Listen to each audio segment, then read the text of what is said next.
Now let's move on to some of the pros of a rent-to-own. So rent-to-own has various pros. Number one, if you have poor credit or no credit and you need to build your credit up, it is an excellent opportunity. The reason being, it allows you to live in a property that you're paying monthly payments for, you're paying bills, utilities, all that, and you're building your credit over time. So you know that you're going to purchase a home in 5 years. If you don't have the greatest credit now, it gives you 5 years to get your credit on track to help you qualify for that mortgage. Because that's a key thing. At the end of the 5-year period, you have to qualify for a mortgage to purchase the property. So one of the pros is this gives you time to build your credit.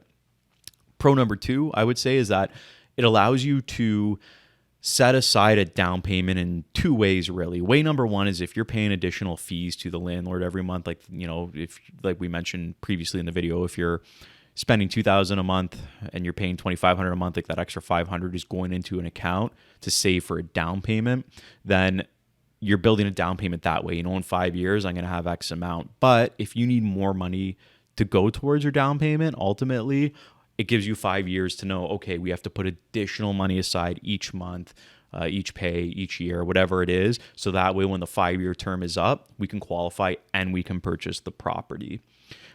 Pro number three, I think we're on, is you could lock in a house price. So if you were fortunate enough to get into a rent-to-own contract 5 years ago, 7 years ago, before things were going crazy, and you said, okay, I'm going to buy it based on the, the market's going to go up 5% a year. So you agree on a price on the market only going up 5% a year over 5 years, but then it actually went up 10%, 15%, 20%, 30%.